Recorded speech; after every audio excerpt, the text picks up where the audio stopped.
तर मित्रांनो, आपण आजपासून गुरुचरित्र या ग्रंथाच्या डिकोडिंगची एक छोटीशी सुरुवात करतोय.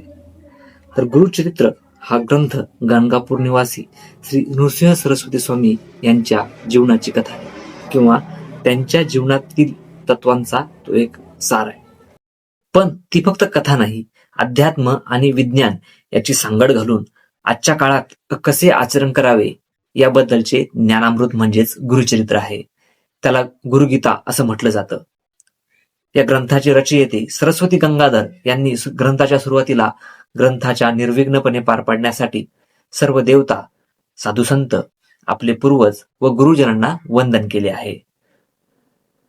महाराजांचा एक साधक, त्याचे नाव नामधारक, त्याने दत्तकृपा व्हावी म्हणून अत्यंत तळमळीने व निर्धाराने तो बाहेर पडला व प्रवासात त्याने व्याकुळ मनाने गुरुची सेवा केली व परमेश्वर व गुरु एकच आहेत अशी त्यांची भावना होती व त्यांची स्तुती केली.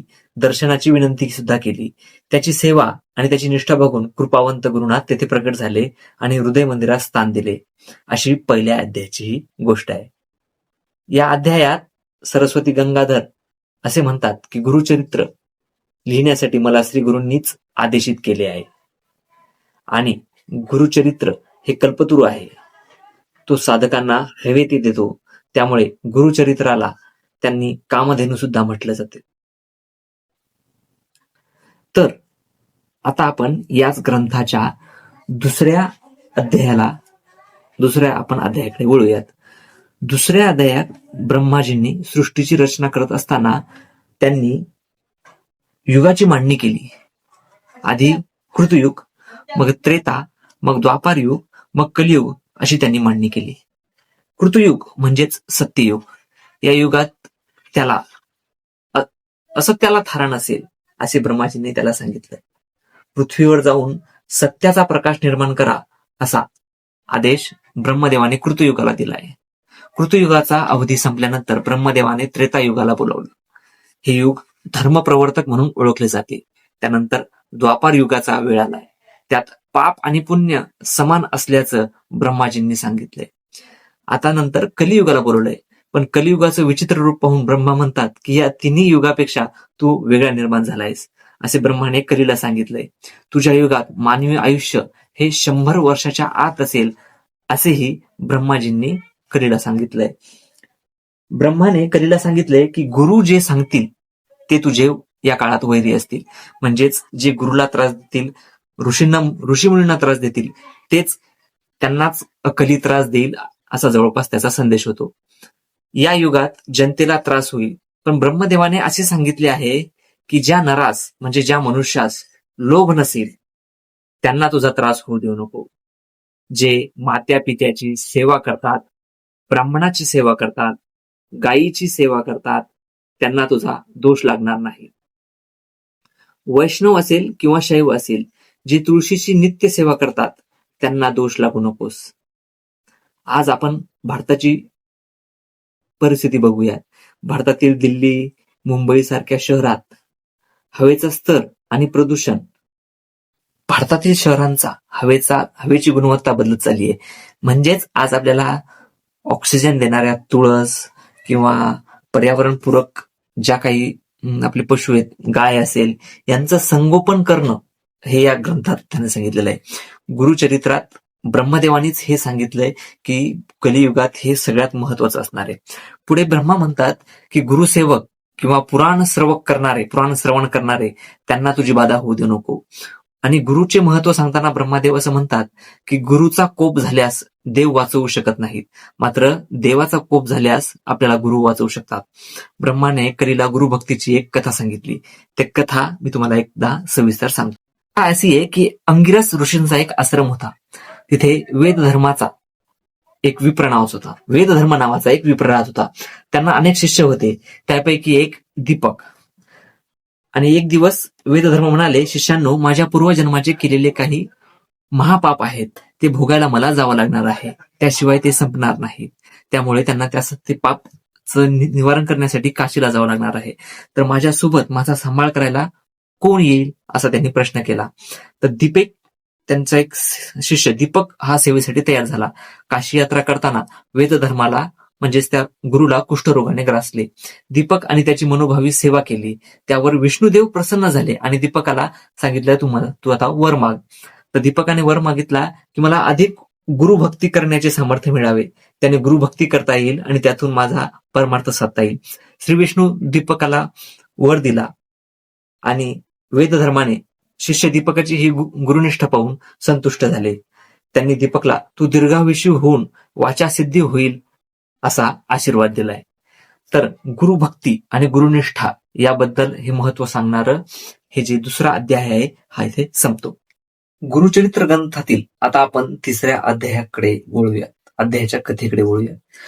पूर्वी अंबरीश नावाचा एक राजा होता. तो द्वादशी व्रत करीत होता. त्या व्रताचा भंग करण्यासाठी दुर्वास ऋषी त्यांच्याकडे आले आणि अतिथी म्हणून आले. ती द्वादशी अशी होती की सूर्यास्तानंतर 1 घटकाच्या आतच उपास सोडायचा होता. दुर्वास ऋषी येताच अंबरीशाने त्यांना नम्रपणे वंदन केले आणि त्याचे स्वागत केले आणि दुर्वासांना विनंती केली की आज आपण नदीवर जाऊन स्नान करून एका घटकात यावे आणि 1 घटकाच द्वादशी आहे, तेव्हा नदीवर जाऊन तुम्ही त्वरित स्नान करून पुन्हा आपण भोजनासाठी लवकर यावे. तर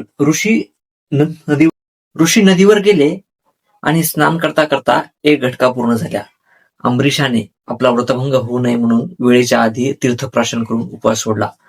तेवढ्यात ऋषी आले आणि राजाच्या मुखाकडे त्यांनी पाहिलं आणि त्यांना म्हणाले की दुरात्म्या, अतिथीला न देताच भोजन घेतलेस. ऋषींनी श्राप दिला. तो श्राप असा आहे की तुला प्रत्येक योनीत जन्म घ्यावे लागतील. अंबरीशाने यावेळेस विष्णूचे स्मरण केलेत आणि नारायण हे भक्तवत्सल आहेत. ते लगेचच धावून आले. दुर्वासांना म्हणाले की तुमचे वचन खोटे ठरणार नाही, पण तुम्ही माझ्या भक्ताला शाप दिला तर त्याची रक्षण करणे ही जबाबदारी माझी आहे. त्यामुळेच अंबरीशांना जो शाप मिळाला होता त्या बदल्यात विष्णूने पृथ्वीवर 10 अवतार घेतले. ईश्वरनिष्ठ भक्तांसाठी ईश्वर सदैव धावून येतोय. विष्णूंच्या या दशावताराची कथा प्रसिद्ध आहे. ती भागवत महापुराण आणि महाभारत या ग्रंथात विस्ताराने दिलेली आहे. या ग्रंथाचा आता आपण 4था अध्याय घेऊयात. तर ब्रह्मदेवाचे 7 मानसपुत्र होते. त्यातील अत्री हा मुख्य. त्याची पत्नी अनुसूया ही महान प्रतिवता होती. अनुसूयेची उत्तम पतिसेवा पाहून ती त्या पुण्यातून स्वर्गाचे ऐश्वर्य घेईल या भीतीने इंद्रादी देव हे ब्रह्मा विष्णू महेश यांच्याकडे घाबरून गेले. देवाची विनंती केली आणि या देवांची विनंती ऐकून ब्रह्मा विष्णू आणि महेश यांनी अनुसूयेचे व्रतभंग करायला भूलोकी निघाले. भिक्षुकाचे रूप घेऊन ते भिक्षा मागायला अनुसूयेच्या घरी आले आणि आम्हाला भोजन द्यावे अशी मागणी त्यांनी अनुसूयेकडे केली. तर अनुसूयेने स्वयंपाक केला व तिने वाढायला सुरुवात केली. मात्र आम्हाला विवस्त्र होऊन वाढावे अशी त्यांनी इच्छा व्यक्त केली. अनुसूयेने मनोमन पतीचे स्मरण केले आणि विवस्त्र होऊन भिक्षा वाढायला ती आली. तर ती आल्यानंतर तिला एक नवल अशी गोष्ट झाली की 3 अतिथी आले होते. ते 3 बालकीच्या रूपात झालेले आणि भुकेने ती बालके रडू लागली. त्यांना मांडीवर घेऊन स्तनपान देऊन त्यांच्या क्षुधेचे तिने निवारण केले. दुपारी अत्री ऋषी तिथे आले आणि अनुसूयेने घडलेला प्रकार पतीला सांगितला. अत्री ऋषींनी या 3ही बालकांना ओळखलं आणि त्यांना नमस्कार केला. बालके पाळण्यात राहिली आणि 3ही देव स्वतःच्या स्वरूपात समक्ष उभे झाले. दत्तात्रय अवतार घेऊन ते 3ही देव अनुसूयेचे पुत्र झाले. तर यातील त्रिदेव म्हणजेच ब्रह्मा विष्णू महेश हे त्रिगुणांचं प्रतीक आहे. रजोगुण हे ब्रह्मा म्हणजे इच्छा व कर्माचा उगम आहे. विष्णूकडे सत्वगुण म्हणजेच स्थैर्य आणि विवेकाचा त्यात स्त्रोत आहे. तर महेश हा तमोगुण म्हणजे संहार आणि विरक्ती यांचे प्रतीक आहे. त्रिगुणांचे अंश एकत्र कुठे येतात तर जिथे असूया नसते म्हणजेच अनुसूया असते, कोणाबद्दलही असूया नसते म्हणजे कोणाबद्दलही द्वेषभाव वाढला जात नाही, तिथेच हे 3 गुण एकत्र येतात. म्हणजेच चराचरातील हे 3 गुण तिथे एकत्र येऊन दत्त अवतार तयार होतो. आता आपण 5वा अध्याय बघूयात. तर पिठापूर नगरात अपाळराज व सुमती हे ब्राह्मण दाम्पत्य राहत होते. त्यांना पुष्कळ मुले झाली. त्यातली 2च जगली. त्यातला एक आंधळा झाला आणि दुसरा पांगळा. एखादा सद्गुणी मुलगा असावा अशी त्यांची इच्छा होती. एकदा श्राद्ध असताना त्यांच्याकडे एक भिक्षुक आले आणि भिक्षुकाच्या वेशात स्वतः दत्त महाराजच तिथे आले होते. तेव्हा सुमितीने भिक्षा घातली आणि दत्त महाराजांनी आशीर्वाद दिला की तुझ्या इच्छा पूर्ण होतील असा वर दिला. तेव्हा सुमितीने तुम्हीच पुत्र होऊन माझ्या पोटी जन्म घ्या असा वर मागितला. गुरूंनी त्यांना तथास्तु म्हटलं. दत्त महाराजांनी म्हणजेच ते भिक्षुकाच्या वेशात जे दत्त महाराज होते त्यांनी एक अशी अट ठेवली की त्या पुत्राला जे वाटेल त्याच्या मनासारखे तुम्ही होऊ द्या. नंतर त्यांना पुत्र झाला आणि त्याचे नाव श्रीपाद ठेवले. श्रीपाद 16 वर्षाचा झाला तेव्हा त्याच्या विवाहाचा विचार करू लागले. तर श्रीपाद म्हणाले की मी तपस्वी आहे, मी ब्रह्मचारी आहे, योगेश्वरी वाचून अन्य स्त्रिया मला नकोत. तेव्हा श्रीपाद पुढच्या प्रवासाला निघाले आणि त्यांचे वडील बंधू एक आंधळा आणि पांगळा या दोघांकडेही अमृत दृष्टीने पाहिलं. तर पांगळ्याला पाय आणि आंधळ्याला दृष्टी प्राप्त झाली. त्यांना आशीर्वाद देऊन श्रीपाद उत्तरेस बद्रिकाश्रमात निघून गेले. तिथे त्यांना नारायणाची भेट झाली आणि मग पुढे त्यांच्या प्रवासात त्यांना ते गोकर्ण तीर्थ या ठिकाणी आले. या 5व्या अध्यायात आपल्याला श्रीपाद श्रीवल्लभ म्हणजेच आपले दत्त अवतारातील प्रथम अवतार म्हणजेच पिठापूरचे आपले श्रीपाद श्रीवल्लभ महाराज यांचा जन्म सांगितलेला आहे.